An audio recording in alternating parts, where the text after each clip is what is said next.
¿Qué tal, amigos de Hannah Arendt TV? Los saludamos una vez más con mucho gusto. Hace unos días publicamos en la página un artículo que se refería a la vandalización de la tumba de Marx, y esto porque le achacan la culpa del régimen totalitario. Es importante, supongo, revisar un texto que por supuesto está en la sección de biblioteca, en la página, que se llama Karl Marx y la tradición del pensamiento político occidental, escrito obviamente por Hannah Arendt, pues para dar un poco de respuesta, ¿no?, a la pregunta. Enrique Huerta, ¿cómo estás? Pepe Lozano, ¿qué tal? ¿Cómo estás? Pues en efecto, la pregunta es muy simple. Se ha convertido, a 30 años de la caída del muro de Berlín, se ha convertido en un deporte vandalizar la tumba de Karl Marx, que por cierto, el busto que tenemos acá atrás es casi una réplica del busto central allá en Londres, en su tumba, en su morada final. La pregunta es simple: ¿es Marx el responsable del totalitarismo? Bueno, la pregunta expresa que lanza Hannah Arendt es: responsabilizar a Marx del totalitarismo implicaría responsabilizar a la tradición del pensamiento político occidental de semejante atrocidad. Las posiciones a favor o en contra de Marx cayeron pronto bajo las líneas convencionales, escribe Hannah Arendt, de la política de partidos. Cualquiera que hablara a favor de él era un progresista o un reaccionario si hablamos en su contra. Insisto, 30 años después de la caída del muro de Berlín, Marx sigue, más vivo que nunca, provocando filiaciones, fobias, rencores. O sea, la gente siguen en debates acalorados en torno al capital, en torno a la crítica a la economía política, en torno a sus ideas centrales. Y habrá que decir que año con año está saliendo Marx por la puerta trasera de los programas de estudio de las universidades públicas y privadas, lo cual es una enorme tragedia. Por primera vez, y alguien se preguntará, ¿por qué es una tragedia que Marx, si ya es un texto en desuso, podrían decir algunos, con respecto al capital, el proceso de producción del capital, crítica a la economía política? Bueno, el argumento que da Hannah es el siguiente: por primera vez, un pensador inspiraba las políticas de una gran nación, haciendo sentir el peso del pensamiento sobre el ámbito entero de la actividad política. Esto lo escribe a mediados de la década de los 50, entre el 52 y el 54. Desde que la idea de Marx del gobierno justo, es decir, la dictadura del proletariado, se convirtió en el objetivo oficial de un país, desde entonces el sueño de Platón de someter la acción política a los rigurosos principios del pensamiento filosófico se había convertido en una absoluta realidad. Es que en efecto Platón nos anticipa el rey filósofo. Y el rey filósofo es nada menos que Marx. Nunca antes, el juicio de Hannah es correcto, nunca antes el peso del pensamiento se hizo colocar sobre la mecánica del gobierno. Marx es el último gran pensador político occidental que piensa en torno a la forma de gobierno, el buen gobierno. Oye, y en este sentido yo tengo una pregunta. Entonces, ¿por qué? Digo, entiendo que empieza a vislumbrar la respuesta, ¿no? En ese sentido, ¿por qué entonces vandalizan algo que por supuesto no tiene pues mayor sentido, ¿no? En principio, por prejuicio. Y en segundo, una vez más Hannah Arendt, nadie que intente analizar la realidad de la vida pública está exento de prejuicios. Pero en principio, por prejuicio, como si el socialismo, el comunismo, fuera la única expresión del totalitarismo, como si no nos diésemos cuenta que en democracias competitivas, donde hay una vida partidista relativamente equitativa, existen escenas absolutamente totalitarias. La propaganda, por ejemplo, claro. Ninguna democracia consolidada de Occidente, y menos las de América Latina, pueden prescindir de la propaganda. Y la propaganda es uno de los elementos del totalitarismo. ¿Por qué? Porque es un mensaje que no revela ningún significado. Marx fue el inventor de la lucha de clases, se pregunta Hannah Arendt. Los hechos no se inventan.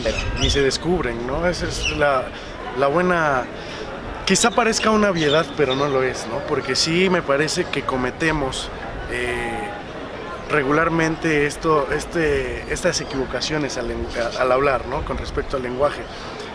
Y como bien advierte Hannah, ¿no? Los acontecimientos no se pueden inventar, quizá ni siquiera descubrir, ¿no? No, y en todo caso habría que achacarse a ese no es ningún invento, pero ese señalamiento, ese descubrimiento, por decir de alguna manera, pues habría que achacárselo al propio Aristóteles, porque el hecho ya estaba presente desde tiempos de Aristóteles, escribe Hannah Arendt, quien definió la democracia como el gobierno de los pobres, mientras que la oligarquía era el gobierno de los ricos. La pregunta es concreta, es específica. ¿Se encuentra en Marx la génesis del totalitarismo?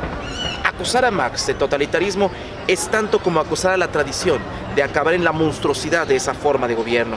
Las raíces de Marx se hunden mucho más profundamente en la tradición de lo que él mismo supo.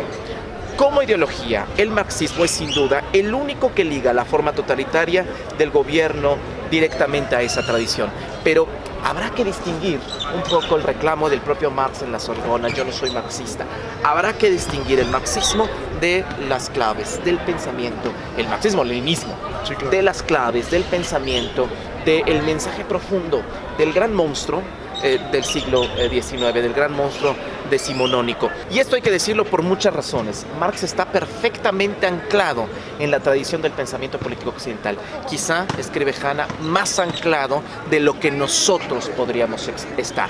Y entonces, para conectarse con esa tradición, es necesariamente irremediable regresar a Marx, porque Marx nos conecta con esa tradición. El hecho de que Marx salga callada, silenciosamente, pero de manera firme y concreta de los programas de estudio de economía y de ciencias sociales de las universidades del país y de América Latina, es justamente que salga esta tradición, que salga este contacto con lo que fue y con lo que dejó de ser. ¿Te parece entonces que hay una crisis en la educación? Sí.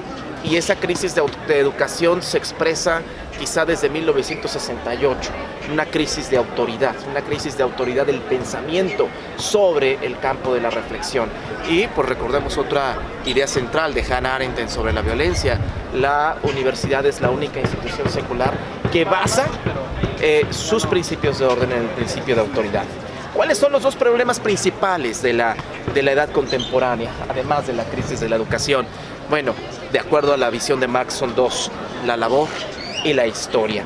El significado del pensamiento de Marx no reside ni en sus teorías económicas ni en su contenido revolucionario, sino en la testarudez, son palabras concretas de Hannah, con que se aferró a estas dos nuevas perplejidades fundamentales. Marx fue el primero en de alguna forma definir a la labor. No, ni siquiera Marx. Lo que sucede es que si nosotros vemos a David Ricardo, a Adam Smith, a los economistas clásicos, no hacen una distinción concreta entre trabajo y labor. Quien hace esta distinción, y esta es una de las grandes aportaciones quizá a la economía política que hace la propia Hannah Arendt, es precisamente Hannah en La condición humana, cuando hace esta sana distinción entre lo que es el trabajo y la labor. Normalmente estamos de acuerdo que cuando se referían los grandes teóricos económicos al trabajo, quizá realmente se estaban refiriendo a la labor. El trabajo es un acto en solitario, supone la transformación de la materia prima en un artefacto de utilidad.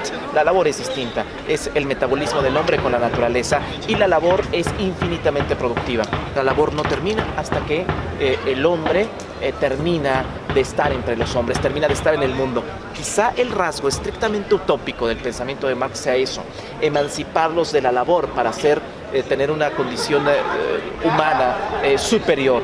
Esto es absolutamente utópico. Quizá este sea, también en la propia opinión de Hannah, el rasgo estrictamente utópico en el pensamiento marxista. A mí me parece, en el texto lo dice Hannah, que Marx sí, si bien no hizo la distinción entre trabajo y labor, sí fue el primero en vislumbrar quizá un poco, ¿no? Sí, no existe una distinción conceptual, pero sí está esta diferenciación semántica. Bien. Que eso es importante, porque por supuesto le da un enfoque completamente distinto al asunto. ¿Cuándo hace crisis nuestra tradición? Que esto sería una pregunta central. Nuestras categorías políticas tradicionales nunca fueron pensadas para una situación donde, por primera vez en nuestra historia, la igualdad política se extendió a las clases trabajadoras, donde la reinterpretación de todas las actividades humanas como actividades de la labor fuera un hecho consumado. Y es que ese es otro tema. Ese es otro asunto. Marx vislumbró como ningún otro pensador en el siglo XIX, el hecho tan significativo, la participación tan decisiva y protagónica de la clase obrera, que no la tuvo en el siglo XIX, la tuvo definitivamente en el siglo XX. Y entonces, recordemos que el espacio público político había sido un espacio restringido de aquellos que necesitaban trabajar, de aquellos que necesitaban, como él mismo lo decía, su fuerza de trabajo y no tenían nada que perder más que las cadenas de la explotación. El espacio público político se abre por primera vez a la clase trabajadora. Al abrirse a la clase trabajadora se abre a la necesidad y por tanto surge la cuestión social y la política social en sí mismo. Marx es un oráculo en este sentido, con toda la autoridad, porque logra vislumbrar como ningún otro pensador en el siglo XIX justamente esta idea. En ese sentido no se puede decir que entonces Marx sí plantó la semilla de esta idea del régimen totalitario. Es decir, ¿no crees que en ese sentido sea la confusión o el prejuicio? Quizá pueda ser la propia confusión, porque los totalitarismos que se siembran, que se edifican pues a partir de la década de los 30 en Europa Central, son totalitarismos con un fuerte elemento corporativo y en efecto son totalitarismos donde la movilización controlada de los trabajadores a través de grandes huestes corporativas es un tema central. Quizá ahí venga la confusión, quizá ahí venga la sombra, pero se trata de una caverna, sin duda alguna. Dice... ¿Cuándo comienza? Hablábamos de la tradición del pensamiento político occidental y entonces una de las grandes aportaciones es decirnos, bueno, ¿cuándo comienza la tradición y en qué consiste?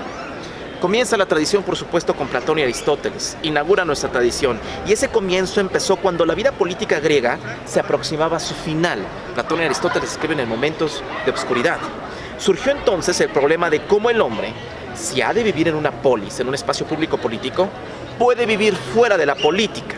Un problema de extraña semejanza con la condición apátrida de nuestro tiempo, con la condición apátrida que le tocó a la propia Hannah llegar en una condición de apátrida a Estados Unidos, sí, claro, y obtener 10, 12 años después de su llegada, de su arribo, la propia ciudadanía. Pero no tenemos que irnos hasta Hannah Arendt y hasta la década de los 50. Tendríamos que pensar en la diáspora migrante, donde se confirma justamente este elemento, el hecho de estar fuera de la polis, pero estar dentro del espacio público político, y entonces estas demandas marginales frente a los gobiernos establecidos. O sea, con eso comenzó la tradición, y ese es el leitmotiv de nuestra propia tradición. Ahora, la pregunta es, decíamos que Marx es la conexión a aquello que se rompió. ¿Cuándo se rompe el hilo de nuestra tradición? Y dice, el hilo de nuestra tradición solo se rompió al emerger las instituciones y políticas totalitarias. Estas instituciones y políticas sin precedentes resultaron en crímenes que no pueden juzgarse por los patrones morales tradicionales, ni castigarse dentro del marco legal existente de una civilización cuya piedra jurídica angular había sido el mandamiento no matarás. Ahí hay una literatura, Franz Neumann con Behemoth, hay una gran literatura donde se ve al Estado ya no como para proteger la vida desde los contractualistas, Pepe, sino un Estado para erradicar, como una máquina de exterminio. Y entonces el Estado se convirtió en la principal amenaza de la política. Bueno, es por eso que Hannah hace la pregunta en este texto y dice, ¿qué entendió Marx por la tradición?